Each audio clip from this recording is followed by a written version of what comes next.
Bom, a crise no Supremo provocada pelo escândalo do Master pode gerar quais consequências para a Corte? Temos agora um convidado. O nosso entrevistado é o advogado especialista em Direito Processual Civil e Direito Civil, João Otávio Góes. Tudo bem, doutor? Como sempre, muito obrigado por atender a Jovem Pan. Bem-vindo, boa noite. Olá, boa noite a todos, boa noite aos nossos ouvintes, é um prazer aí poder contribuir. Bom, eu estava discutindo aqui com o Cristiano Vilela, né, que é advogado também, tem todo o conhecimento jurídico, mas eu pergunto para o senhor o seguinte: por mais que tenha havido essa troca de relatoria, as decisões que foram tomadas pelo ministro Dias Toffoli ainda estão valendo nesse caso, doutor?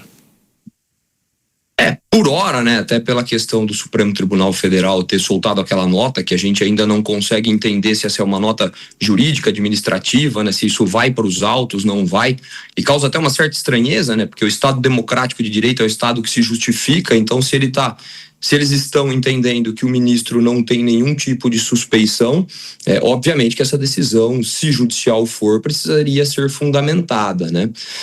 Mas diante desse cenário, existe um risco, ainda que o próprio Supremo tenha validado todos os atos até então praticados nessa nota pública, ainda existe um risco, obviamente, de outros players do próprio PGR solicitar aí essa nulidade dos atos processuais. O regimento interno do Supremo Tribunal Federal ele é muito claro, né, no sentido de que, olha, acolhida a suspeição, os atos até então praticados serão declarados nulos, né?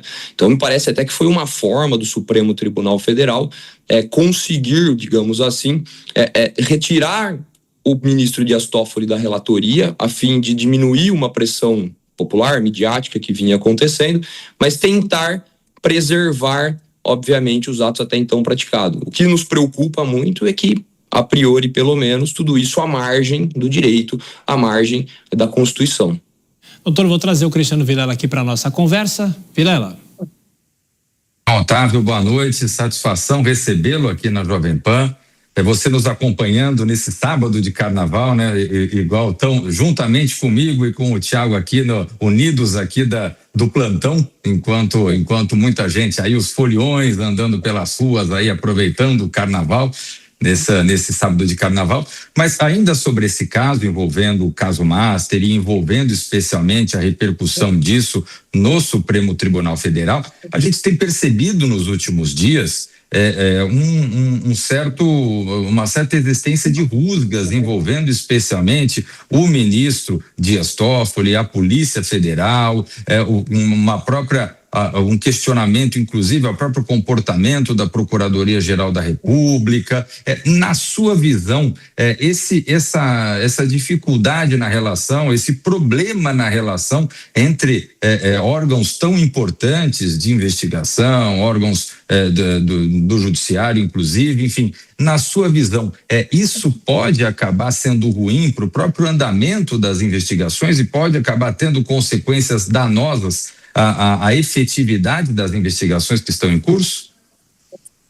Sendo um prazer aí poder responder sua pergunta, tentar colaborar na construção aí.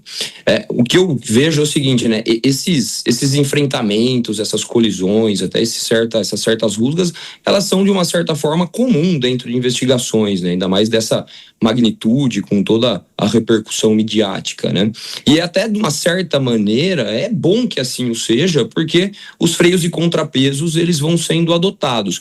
É claro que aqui, né, preocupa um pouco por conta da questão do próprio ministro Dias Toffoli, até então relator, agora não mais, com a relatoria mudando de mãos para o ministro André Mendonça, que isso fica uma situação um pouco mais tensa. Mas eu acho que as instituições têm que ter a maturidade de entender que questões e imbricamentos, discussões jurídicas, elas são necessárias até para que o direito consiga se impor no Estado democrático, que é o Estado democrático de direito, né?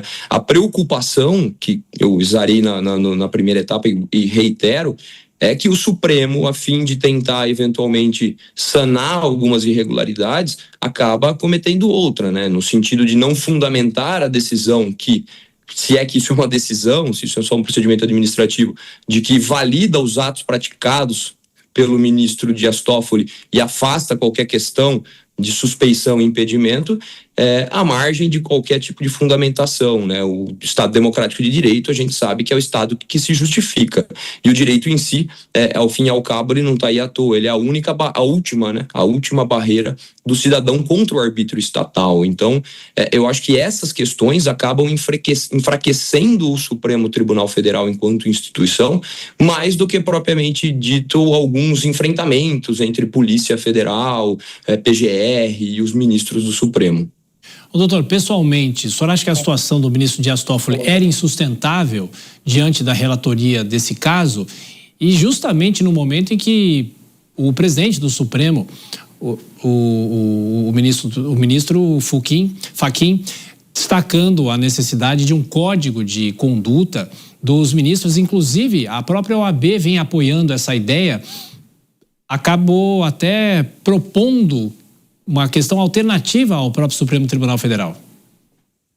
Em relação ao código de conduta, acho que ninguém tem dúvidas de que um código de conduta não faz mal a ninguém, né? O que a gente só não pode ter em mente é que o código de conduta vai ser o fim em si mesmo para todos os problemas. Ele é um início, é um passo importante, necessário. A Ordem dos Advogados do Brasil vem colaborando nessas questões, né?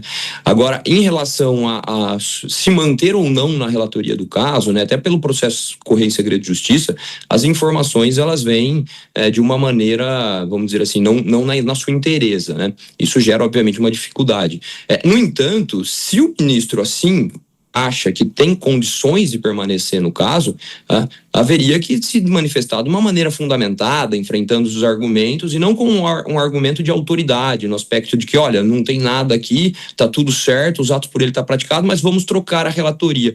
Até porque surgem outros problemas, né, que nós vamos ter que saber como que no futuro isso vai ser tratado pelo próprio Supremo Tribunal Federal, a respeito da questão do juiz natural, porque se você pegar o regimento interno e até as outras normas postas, não há no direito brasileiro a possibilidade de retirada do relator por uma questão como essa. Ele pode sim sair da relatoria, eventualmente por algum outro tipo de questão, como aposentadoria, suspeição e impedimento, mas não por conta disso. E gera um problema ainda maior, né?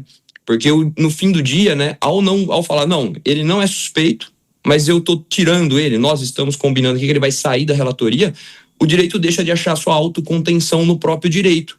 E o recado para casos futuros e para outras situações é que eventuais pressões, né, podem levar o Supremo Tribunal Federal a decidir à margem da legislação. E isso gera uma preocupação ainda maior, né?